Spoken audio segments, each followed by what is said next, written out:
మాట్లాడేవాడే దేవుడు అండి. అంటే అట్లా ఫోనా మళ్ళీ చెప్తున్నా, మాట్లాడేవాడే దేవుడు, మాట్లాడని వాడు దేవుడు కాదు. అయ్యో రామ, అట్లాగా సార్ మీరు దేవునితో మాట్లాడతారా అంటున్నా. దేవుడితో ఎందుకు మాట్లాడను సార్? మాట్లాడకపోతే అలా బతకగలం సార్. ఫోన్ ఎట్లా ఎట్లా ఏమన్నా దేవుడు మనిషి అనుకోండి, ఫోన్ లో మాట్లాడతాం. మీతో ఏ రూపంలో మాట్లాడతారు? దేవుడు ఆత్మ స్వరూపే అండి. ఓకే. బాప్తిసం పొందుకున్న తర్వాత పరిశుద్ధాత్మ అనేటువంటి వరం ఒక వ్యక్తి పొందుకుంటాడండి.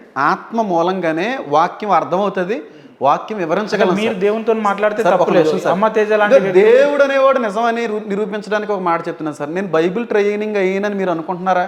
నేను బైబిల్ ట్రైనింగ్ అవ్వలేదు సార్. జీవితంలో ఎప్పుడు బైబిల్ వెంబడించలేదండి, ఏ పాస్టర్ని తిరగలేదండి, ఒక రోగ్యనండి. కానీ అలాంటి వ్యక్తి ఇంత స్పష్టంగా వాక్యాన్ని ఇంతగా వివరించగలుగుతున్నానంటే దేవుని యొక్క సహాయం ఉంటేనే తప్ప జరగదండి. దేవుడు మాట్లాడుతున్నాడు కాబట్టి నేను ఈ రోజు మీతో మాట్లాడగలుగుతున్నాను. దేవుడు ఉన్నాడు. దేవుడు నా ద్వారాగా మాట్లాడకపోతే మీ ముందు నేను ఓడిపోతానండి. అంటే ఇప్పుడు మీరు మాట్లాడి దేవుడు ప్రతిదీ దేవుడు మాట్లాడు. మంచినీళ్ళు లేరు బాబు, ప్రతిదీ దేవుడు మాట్లాడుతాడు. మంచినీళ్ళు కాకపోతే మాసే ఇవ్వండి. అట్లాగా సార్, అంటే మీరు మాట్లాడిన దేవుడే సార్. మీరు బైబిల్ వివరణ కోరారండి. అంటే దేవుడు ప్రతి చోట బైబిల్ని బైబిల్ని బ్యాడ్ చేద్దాం అనుకుంటే బ్యాడ్ అవ్వనవనండి. నేను నాకు అటువంటి ఉద్దేశం లేదు. దేవుడు బైబిల్లో కొన్ని విషయాలు బ్యాడ్ గా కనబడుతున్నాయి, అవి బ్యాడ్ కాదు. దేవుడు ఉన్నాడా? బ్యాడ్ కాదని నిరూపించడానికి. మీలో దేవుడు ఉన్నాడా? దేవుడు ఉన్నాడండి. నాలో దేవుడు ఉన్నాడో లేదో లే ఇందాక అన్నారు కదా నాతో మాట్లాడిస్తున్నాడు. దేవుడు ఉన్నాడా? మీ ఖచ్చితంగా ఉన్నాడు. నాలో ఉన్నాడా? అతనిలో ఉన్నాడా? సార్ లేదు, పరిశుద్ధాత్ముడు మీ తత్వ సిద్ధాంతం నమ్ముతామండి. ఆయన ఏమంటే నీ హృదయం అనేటువంటి తలుపు బయట ఉన్నాను నేను, ఒకవేళ నువ్వు తలుపు తీస్తే నీతో పాటు ఉంటానండి. నేను ఆ తలుపుని తీసానండి. దేవుడి గురించి క్రైస్తవ్యం గురించి బలవంతం అంటున్నారండి. ఎక్కడ కూడా ఎవరిని పిచ్చోళ్ళని చేయడానికి నేను చూపిస్తానండి అలాంటి రిఫరెన్స్లు బోల్డ్. హృదయం బయట ఉన్నాడు, తలుపు తీస్తానే వస్తానంటున్నాడు తప్ప నేను తలుపు తీసుకొని వస్తానంటలేదండి. అది బలవంతపు మత మార్పుడు కాదండి, బలవంతంగా ఒక వ్యక్తిని దేవుళ్ళో నడిపించడం కాదు. మీ అంతటి మీరుగా ఇష్టపడితేనే నేను వస్తాను మీ దగ్గరికి అంటున్నాడు. బలవంతంగా ఒక వ్యక్తిని నేను లాక్కోవాలి అంటలేదు. అలా అనుకుంటే తలుపు బయట ఉండవలసిన అవసరం లేదు, తలుపు బ్రద్దలు కొట్టుకుని రాగలిగే అధికారం ఉంది ఆయన. ఈ సృష్టికర్తే దేవుడు అయినప్పుడు దేవుడు ప్రతి చోట ప్రతి ప్రదేశంలో ఉంటాడు కదా. అన్నాడండి. ఉంటాడు కదా ప్రతి చోట కాదు. ఇప్పుడు మన ఇద్దరం ఆయన కోసం మాట్లాడుకుంటున్నామండి, మన ఇద్దరి మధ్యన ఆయన ఉన్నాడండి. మీరు ఇంత నన్ను చూసి ఆయన సంతోషిస్తున్నాడో లేదో నాకు తెలియదు, కానీ మిమ్మల్ని చూసి మాత్రం చాలా బాధపడుతున్నాడండి దేవుడు. ఎందుకు మీకు వాట్సాప్ ఏమైనా మెసేజ్? వాట్సాప్లో కాదండి, అంత అమాయకులకి ఇంతగా వివరిస్తున్నా, ఇంతగా దేవుణ్ణి రుజువుపరచడానికి ప్రయత్నిస్తున్నా మీ హృదయాలు దేవుడు ప్రతి చోట ఉన్నాడు అని చెప్పే మీలాంటి పాస్టర్లే అమాయకత్వంతో ఉంటున్నారు అని చెప్తా. ఎందుకంటే నేను ఒక నాస్తికుడిని ఇదే ప్రశ్న అడిగితే దేవుడు ప్రతి చోట ఉంటాడు ఆయన ఏమన్నాడు తెలుసా? దేవుడు కనుక ప్రతి చోట ఉంటే నా భార్య స్నానం చేసే ప్రదేశాల్లో దేవుడు ఉండొద్దు అని చెప్తా, నా బిడ్డ స్నానం చేసే ప్రదేశాల్లో లేదంటే తను వ్యక్తిగతంగా చేసే పనులలో అక్కడ దేవుడు ఉండొద్దు అని చెప్తా అని అన్నాడు. ప్రతి చోట కనుక దేవుడు ఉంటే ఇప్పుడు మన వ్యక్తిగత వివరాలన్నీ దేవుడు చూస్తున్నట్టే కదా. మరి దేవుడికి సెక్షువల్ డిజైర్స్ ఉండవండి. సెక్షువల్ డిజైర్స్ ఉన్నవాడు దేవుడు అవడండి. ఎందుకు? ఒక ఆడదాన్ని చూసి వ్యామోహపు ఆలోచన వచ్చిందంటే ఆ వ్యక్తి దేవుడు అవడం అన్న పెద్ద స్టేట్మెంట్. ఖచ్చితంగా చెప్తాను. మీరు అందరూ హైందవ మాట్లాడుతున్నారు, హైందువుల గురించి మాట్లాడలేదండి. దేవుడు అనేవాడు దాంట్లో ఉంటారండి. మా శివుడు ఎట్లుంటే శివుని పక్కన మా నమ్మకాన్ని బట్టి ఆయన ఎందుకు అంత అతి పరిశుద్ధుడయ్యాడంటే ఆయన 1000 మంది వ్యభిచారుల మధ్యన నిలబడినా ఏ వ్యక్తితో వ్యభిచారం చేయలేదు. 100 మంది ఆడవాళ్ళతో తిరిగినా ఏ ఆడదాన్ని కూడా చూడలేదు. ఇదే మరియమ్మ కడుపులో పుట్టిన యేసుక్రీస్తు మాత్రం దేవుడు అవ్వచ్చు. దేవుడు అనేవాడికి సెక్షువల్ డిజైర్స్ ఉండకూడదు సార్. దేవుడికి మనిషికి ఒకే రకమైనటువంటి ఈ ఉంటే ఫీలింగ్స్ ఉంటే మనం దేవుళ్ళు అయిపోతాం సార్. దేవుడు అనేవాడికి సెక్షువల్ డిజైర్స్ ఉండడం కరెక్ట్ అంటారా? ఒక ఆడదాన్ని చూసి వ్యామోహాన్ని తట్టుకోలేకపోవడం అనేటువంటిది దేవుళ్ళు ఉండేటువంటి స్వభావం అంటారా? కాదు సార్. దేవుడు అనేవాడు మానవుడికి అతీతుడు, అతి పరిశుద్ధుడు. ఆ దేవుడికి ఇలాంటి డిజైర్స్ ఉండవు సార్. అలా ఉంటే బైబిల్లో చాలా పాపాలు చేతులు వేసాయా. ఏ ఆడదాంతో అయినా పాపం చేసినట్టుగా మీరు చూపియండి. దేవుడు ఒక స్త్రీ స్నానం చేస్తున్నప్పుడు లేకపోతే బట్టలు మార్చుకున్నప్పుడు ఏదో వ్యామోహ ఆలోచన బట్టి ఆయన ఉండబట్టలేక ఒక స్త్రీతో పాపం చేసినట్టుగా బైబిల్లో ఎక్కడన్నా యేసుక్రీస్తు ప్రభు వారి గురించి మాట్లాడితే బైబిల్ వదిలేస్తాను. అట్లా ఎవరు చేయరు అంటున్నా. చేస్తే దేవుడా కాదని నేను అంటున్నాను. దేవుడు ఎట్లయితాడు? నేను అదే అంటున్నాను. దేవుడు కాదు కదండి. మరి మీరు నా భార్య స్నానం చేస్తున్నప్పుడు, నా బిడ్డలు బట్టలు మార్చుకుంటున్నప్పుడు దేవుడు కూడా అక్కడ ఉండకూడదు, అని అంటున్నారు అని అంటున్నారంటే దేవుడు అనేవాడికి అలాంటి ఫీలింగ్స్ ఉంటేనే ఉండకూడదని కోరుకుంటారు. మీరే చెప్పారు కదా దేవుడు ప్రతి చోట ఉంటాడు. ప్రతి చోట ఉంటాడండి. ఇప్పుడు ఆడబిడ్డలు స్నానం చేస్తున్నారండి, ఎవరో బుద్ధిహీనుడు దుష్టుడు ఆ ఆడబిడ్డ స్నానం చేస్తున్నప్పుడు దృశ్యాన్ని క్యాప్చర్ చేయాలనుకుంటాడు. అక్కడ ఉండి ఏదో రకంగా ఎవరో ఒకరికి చూపించి ఆడిని పట్టించాలని దేవుడు చూస్తూ ఉంటాడు. అంతేగాని ఆ నగ్న దృశ్యాల్ని 100 మందికి చూపించాలనుకునేవాడు దేవుడు కాదు. ఇలాంటి ఆలోచనలు ఉన్న వ్యక్తులు ఎందుకు మరి కాదు సార్, మీరు ఆలోచించండి సార్ కెమెరామెన్ ఉన్నారు, ఇక్కడ యూత్ ఉందండి. దేవుడు అనేవాడికి సెక్షువల్ డిజైర్ ఉంటే దేవుడు ఎందుకు అవుతాడు సార్? నా దేవుడికి లేవండి. ఆడవాళ్ళ మధ్యన వ్యభిచారుల మధ్యన తిరిగి వ్యభిచారం చేయలేదు ఆయన, ఏ పాపం చేయలేదు. చేసుంటే చూపించమన్నాడు, సవాల్ ఇసిరాడు ఆయన. ఏ దేవుళ్ళకి సెక్షువల్ డిజైర్స్ ఉండవు. నాకు ఏ దేవుడు పుట్టుకలో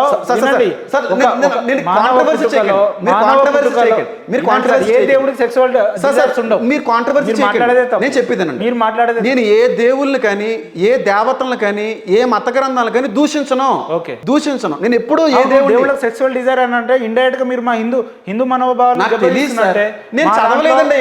మా దాంట్లో శివుడు ఉంటే పార్వతి ఉంటాడండి, వెంకటేశ్వర స్వామి ఉంటే ఇంకో తల్లి. మీ నమ్మకం సార్, నేను దాన్ని గౌరవిస్తాను. గౌరవిస్తా అంటారు దేవుడు, మీ దేవుణ్ణి గౌరవిస్తాను. మా నమ్మకం ప్రకారంగా, మా ధర్మశాస్త్రం ప్రకారంగా దేవుడు అనేవాడు అతి పరిశుద్ధుడు. మా నమ్మకం, మా బైబిల్ చెప్తుంది. ఆ నమ్మకాన్ని బట్టి మా దేవుళ్ళలో అలాంటి పరిశుద్ధమైనటువంటి అనుభవాలు, క్యారెక్టర్స్ ఉన్నాయి. అసలు బైబిలే చక్కగా లేదంటే మళ్ళీ అతి పరిశుద్ధుడు అని మీరు మాట్లాడుతున్నారు ఎందుకు సార్? మారల్ సైన్స్ అని చిన్నప్పుడు బుక్ ఉంటుందండి. మారల్ సైన్స్ చదివేవారా? మీరు నాకు తెలిసి ఏదో చదివినారు, ఏదో పొలిటికల్ ఎంఏ పాలిటిక్స్ చేశారు. మారల్ సైన్స్ గురించి మీకు అవగాహన లేకపోవడం ఏంటి? మారల్ సైన్స్ అనేటువంటి బుక్లో మంచి చెళ్ళు ఉంటాయా, మంచి మాత్రమే ఉంటుందా? చెప్పండి. మీరు చెప్పండి. ఎందుకు ఉన్నాయి? మంచిని నేర్చుకోవాలి, చెడు విషయంలో జాగ్రత్త పడాలి. బైబిల్లో మంచి ఉంది, మంచిని నేర్చుకోవడానికి. చెడు చేసిన వాళ్ళు జీవితం నాశనం అయిపోయినాయి, వాళ్ళ వలే మీరు చెడు చేయకూడదని చెప్పి జాగ్రత్త సూచన ఉంచడానికి ఉంచాడు. అంతే తప్ప బైబిల్లో ఎటువంటి చెడు దేవుడు ఎక్కడ ఏ చెడు, ఏ పాపం, ఏ వ్యభిచారం చేయలేదు. మనుషులు చేసిన తప్పులు మనుషులకే ఆపాదించాలి. మనుషులు చేసిన తప్పుల్ని దేవుడి మీదకి ఆపాదించడం పూర్తిగా వ్యతిరేకం అంటాను సార్ నేను. పోనీ ఎక్కడన్నా దేవుడు అలాంటి పాపాలు చేస్తూ చూపించండి సార్. బైబిల్లో అటువంటి సందర్భాలు ఏం లేవు సార్. దేవుడి గురించి మాట్లాడుతున్నానండి, దేవుడు చేసినట్టుగా చూపించమంటున్నాను. టు బి ఫ్రాంక్లీ, దేవుడు రాసిందే కదా బైబిల్ సార్. దేవుడు రాయించాడు, దేవుడు చేసింది కాదు. రాయించడం వేరు, చేయడం వేరు. దేవుడు భౌతికంగా కానీ, ప్రత్యక్షంగా కానీ, పరోక్షంగా కానీ, మీరు ఇందాక అన్నట్టుగా ఏ స్త్రీతో అయినా పాపం చేసినట్టుగా దేవుడు చేసినట్టుగా చూపించండి, నా బైబిల్ నేను వదిలేస్తాను సార్. ఎందుకు అంత కాన్ఫిడెన్స్ గా మాట్లాడుతూ? నా కాన్ఫిడెన్స్ ఎందుకు వచ్చిందంటే దేవుడి మీద ఉన్న కాన్ఫిడెన్స్ సార్, నా గ్రంథం మీద ఉన్న కాన్ఫిడెన్స్ సార్.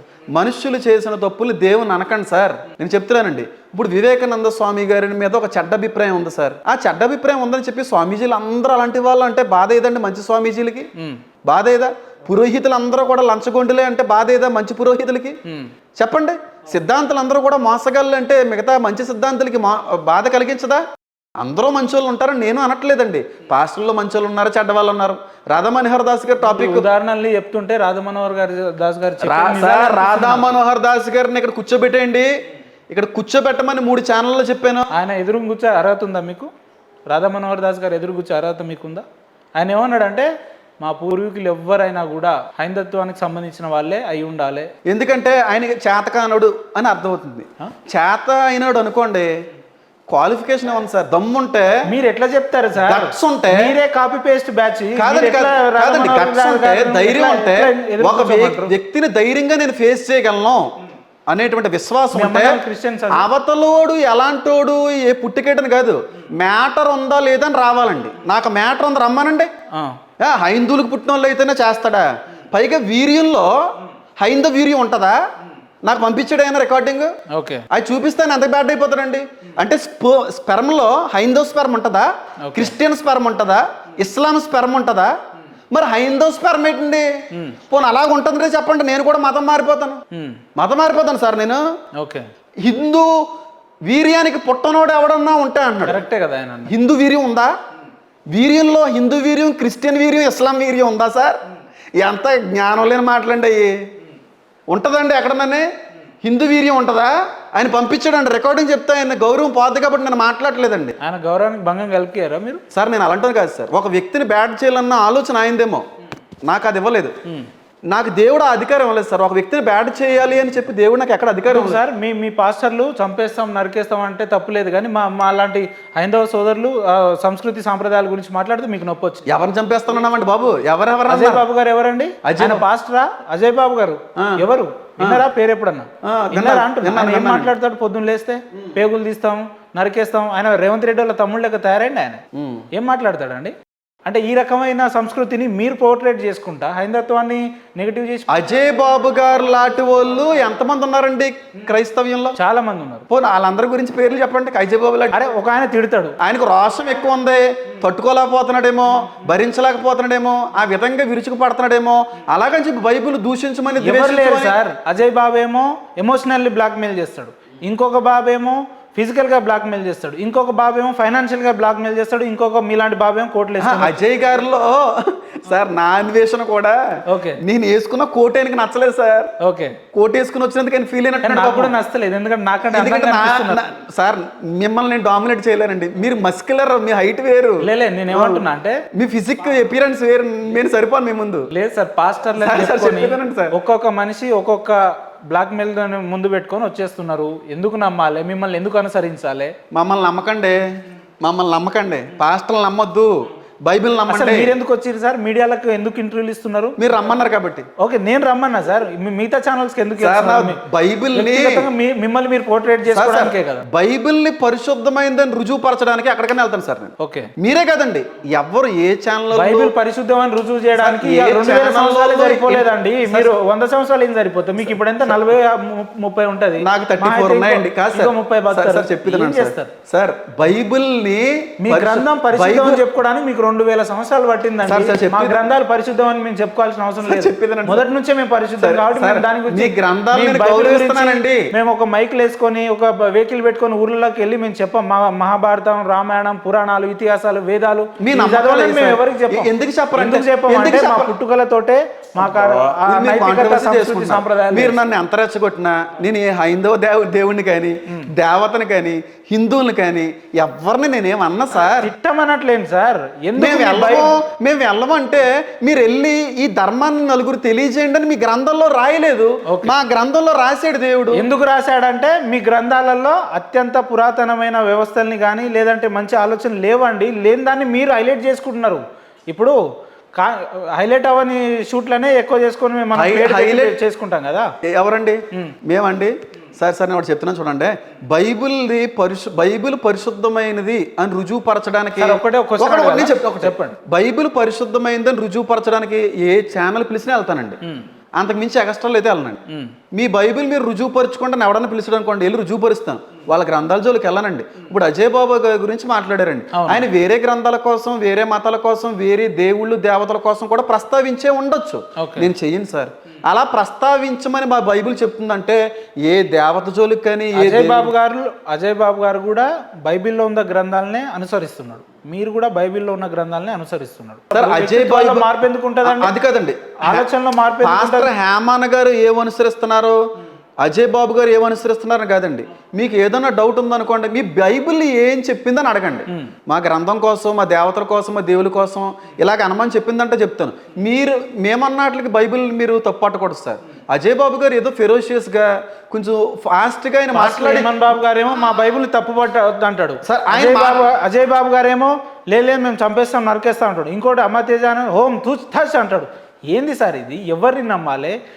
ఏం చేస్తున్నారు? పాస్టర్లని పేరు మీద ఏం చేస్తున్నారు ఈ రాష్ట్రంలో, ఈ దేశంలో? అంటే ఏం సార్, అజయ్ బాబు గారు నమ్మకండి, హేమాన్ నమ్మకండి, ఏ పాస్టర్ని నమ్మకండి, క్రిస్టియానిటీనే బైబిల్ నమ్మండి. నమ్మొద్దని చెప్తాం. నమ్ముట నీ వల్ల అయితే అన్నాడండి. నీకు నమ్మాలి అనే నమ్మకం నీకు వస్తే నమ్మండి, లేదంటే మానేయండి సార్. అంటే మీరు వ్యక్తిగతంగా ఎదగడాన్ని బైబిల్ని ముందేసుకుంటున్నారు అని చెప్తా నేను. వ్యక్తిగతంగా ఎదగడం అంటే ఏంటి? అంటే అర్థం ఏంటి సార్? అంటే మీరు ఈ కోటు, ఆ పాయింట్, ఆ షర్టు, కిందకి ఒక 4-5 కార్లు వేసుకొని వచ్చిర్రు. అవన్నీ వ్యక్తిగతంగా ఎవడో ఫైనాన్షియల్ గా సార్ కోట్ వేసుకోకూడదా? మీరు IPL మ్యాచ్లకి వెళ్ళారు, మిమ్మల్ని ఏమన్నా అంటున్నాను నేను? అట్లా కాదు. నా వ్యక్తిగత ప్రశ్న ఏంటంటే, బైబిల్ని అడ్డు పెట్టుకొని ఒక వ్యక్తులు ఆర్థికంగా బలపడుతున్నారు, పేదవాళ్ళ వాళ్ళ అవసరాలని అదునుగా చేసుకొని కోట్లు వేసుకుంటున్నాం, బలపడుతున్నారు. కార్లు వేసి తిరుగుతున్నాం, మీరు స్టూడియోకి వచ్చారు, వ్యక్తిగతంగా వేసుకొని వచ్చారు, 3 ఫార్చునర్లు వేసుకొని వచ్చారు. ఎందుకు వచ్చినాయి? 3 ఫార్చునర్లు వేసుకొచ్చామా, 3 ఫ్లైట్ల మీద వచ్చాం కాదండి. ఓకే, వ్యక్తిగతంగా ఎదగడానికి బైబిల్ అడ్డు పెట్టుకున్నామని మీరు అంటున్నారండి. ఫ్యాక్ట్ ఇది. ఏమండి స్కూట్ వేసుకున్న దానికి దేవుడికి సంబంధం ఏంటి సార్? అట్లాగా సార్. సార్ నేను మీరు కట్ చేయకూడదు. చెప్పండి. మీరు ఎన్ని ఐపీఎల్ మ్యాచ్లు చూసారు ఈ 4 రోజుల్లో? ఎన్ని ఫ్లైట్లు మారారు? మరి ఎన్ని దేన్ని అడ్డు పెట్టుకుని సంపాదించారు? అది మీద ఎంప్లాయ్, నాకు నెలకు ₹1,00,000 శాలరీ, అందులో నుంచి ₹1,00,000 రాకపోయినా మీకు వ్యక్తిగతంగా చాలా ఉంటాయి మీకు సోర్సెస్. కానీ క్రిస్టియానిటీ పాస్టర్ గారికి సోర్స్ దేవుడే. ఆ ఉన్నదాన్ని దాన్ని బేస్ చేసుకొని వ్యాపారంగా మార్చుకోవాలి. అదే కదా మీ ఆలోచన. ఉన్నదానిలో ఉంటున్నాం సార్. అదే బైబిల్ ని వ్యాపారంగా మార్చుకోవడమేనా? సూట్ వేసుకుని వెళ్ళవలసిన చోట్లకి సూట్ వేసుకుని వెళ్తానండి. కద్దర్ షర్ట్ వేసుకుని వెళ్ళవలసిన చోట్లకి కద్దర్ షర్ట్ వేసుకుని వెళ్తాను సార్. షూ వేసుకోవలసిన వాళ్ళకి షూ మీద వెళ్తాను, లేదంటే చెప్పులు వేసుకుని వెళ్ళిపోతాను సార్. నేను చెప్పేది అదండి. కారు మీద వెళ్ళిన సందర్భాలు ఉన్నాయండి, నడిచి వెళ్ళిపోయి వచ్చిన సందర్భాలు ఉన్నాయి. ఎట్లా వస్తాయి సార్? ఇప్పుడు నేను ఈ జర్నలిజం ఫీల్డ్లో దాదాపు 3.5-4 ఏళ్ల నుంచి ఉన్నా. ఒక కారు కొనాలంటేనే నాకు చాలా ఇబ్బంది అయ్యి మొన్న కొనుక్కున్నా. అటువంటిది ఒక పాస్టర్ అని చెప్పుకొని ఒక 10 మీటింగ్లకు అటెండ్ అయ్యి మంచి హైఫై లగ్జరియస్ లైఫ్, ఫ్లైట్లలో వెళ్ళడం, లేదంటే ఆర్థికంగా ల్యాండ్స్ కొనడం, ఫైనాన్షియల్గా బిల్డ్ అవ్వడం ఎట్లా సాధ్యమవుతుంది? మీరు పేద ప్రజల్ని దీన్ని సార్ లగ్జీరియస్ లైఫ్ అనకండి సార్. చాలా తగ్గింపుతో కూడిన జీవితం అండి క్రైస్తవ సేవకుడి యొక్క జీవితం సార్. చాలా తగ్గింపుతో కూడిన జీవితం సార్. సార్ ఇప్పుడు కోట్ వేసుకుని వచ్చినంత మాత్రం లగ్జీరియస్ లైఫ్ అనడానికి వీళ్ళే సార్. అదే చెప్తున్నా సార్. నేను నడిచి వెళ్ళిన రోజులు ఉన్నాయి సార్, నేను ఆటోల మీద వెళ్ళిన రోజులు ఉన్నాయి. ఇప్పటికీ కూడా మీరు బస్ మీద వెళ్ళిపోమంటే వెళ్ళిపోతాను. నాకు అలాంటిది ఏమి లేదు. చెప్తున్నాను సార్, నేను ఎలాగన్నా ఉంటాను సార్. అలాగే ఉండాలని ఏమి లేదు సార్. ఉంటాం, లేకపోతే లేనట్టు ఉంటాం. దేవుడు ఇచ్చాడు, ఇచ్చినంత కాలం ఉంటాం. దేవుడు ఇవ్వలేదు, లేనప్పుడు లేనట్టుగానే ఉంటాం. ఎంత ఛార్జ్ చేస్తారన్నా మీరు ఒక మీటింగ్కి వెళ్తే? సార్ ఛార్జీలు ఏమి ఉండవు సార్. ఛార్జీలు ఏమి ఉండవు. ఏమో అలా ఛార్జీలు చేసేటువంటి పాస్టర్లు పుట్టుకొచ్చినట్టుగా నేను విన్నాను. అందువల్ల కూడా కొంచెం క్రైస్తవ్యానికి డ్యామేజ్ వస్తుంది. ఛార్జ్ చేయరా సార్? నేను ఏ మీటింగ్కి వెళ్ళినా కదా, మీరు రాత్రి అంతా ప్రిపేర్ అయ్యి మోటివేషనల్ స్పీచ్ ఇస్తున్నారు సార్. ప్రిపేర్ అవడానికి ఏం లేదు సార్. ప్రిపేర్ అవడానికి ఏం లేదండి. ఎవరన్నా పిలిచారు అనుకోండి, ఆ డేట్ ఫ్రీ ఉందనుకోండి వెళ్తామండి. చాలా మంది అడుగుతారు ఎంత ఛార్జ్ చేస్తారండి. అసలు నేను ఎప్పుడు చెప్పలేదు సార్. అంటే దేవుని యొక్క ప్రవచనాలు చెప్పాలంటే మీకు పైసలు కట్టాలి. వాళ్ళకి ఇవ్వాలనుకుంటే ఇస్తారు సార్. దేవుని యొక్క ప్రవచనాలకి తగినట్టుగా ఇస్తారు సార్. వాళ్ళ హృదయ ప్రేరేపణ బట్టి ఇస్తారండి. ఇవ్వకుండా ఉండే వాళ్ళు కూడా ఉంటారండి. నేను ఒక గర్వంగా ఒక మాట చెప్పాలా సార్? ఇదే మా హిందుత్వంలో ఒక గుడికి ఒక పూజారిగా ఉండేటువంటి వ్యక్తి సాధారణంగా 20 ఏళ్లకు తన పూజారి లైఫ్ని స్టార్ట్ చేస్తే 60-70 ఏళ్ల వరకు ఉంటే అదే 60-70 ఏళ్ల వరకు అదే గోచితో ఉంటాడు, అదే నిరుపేద కటిక పేదరికంలో ఉంటాడు మాయగా. పాస్టర్లు అని చెప్పుకునే మీరు కోట్లు వేసుకొని 2-3 నెలలు కాగానే ఒక్కటేసారి ఫైనాన్షియల్గా ఇంత బిల్డ్ అవ్వడానికి ఏందండి? పాస్టర్లలో ఇల్లు లేని వాళ్ళు ఉన్నారండి, సొంత చర్చి లేని వాళ్ళు ఉన్నారండి, కనీసం వాహనం లేని పాస్టర్లు కూడా ఉన్నారు సార్. అందరు పాస్టర్లో కూడా హైలీ డెవలప్డ్ అని అనకండి సార్. దేవుడు దీవిస్తే అయ్యే వాళ్ళు ఉన్నారు, కొంతమంది తప్పుగా ఎదిగిన వాళ్ళు కూడా ఉన్నారండి. కానీ అది ఉంది ఇది ఉందని అంటున్నారు. కానీ నాకంటూ సొంత ఇల్లు లేదండి. నాకు ఈ రోజుకి సొంత ఇల్లు లేదు, సొంత కారు లేదు, ఏది నాకంటూ లేదు. నేను ఈ రోజు చెప్తాను, అంత బినామీ పేరు మీద ఉందా? మీరు చెక్ చేసుకోండి సార్, మీరు చెక్ చేసుకోండి. ఎక్కడ కూడా ఎంత అని చెప్పి నేను ఎక్కడ ప్రెషర్తో ఎవరిని అడగను సార్. పిలిస్తే ఇస్తే తీసుకుంటాం, ఎంత ఇస్తే అంత ఇప్పటివరకు ఎన్ని అంటే ఈ బైబిల్ని అడ్డు పెట్టుకుని 8,000 కోట్లు సంపాదించారు? ఉంటే బయటికి పెట్టండి, ఇన్కమ్ ట్యాక్స్ కి కంప్లైంట్ ఇవ్వండి. ఏమీ లేదు సార్. నేను డబ్బు సంపాదించుకునే రోజు వస్తే ఆ రోజు ముందు రోజే నేను దేవుడు నన్ను తీసేసుకోవాలని కోరుకునే ఏకైక వ్యక్తిని నేను.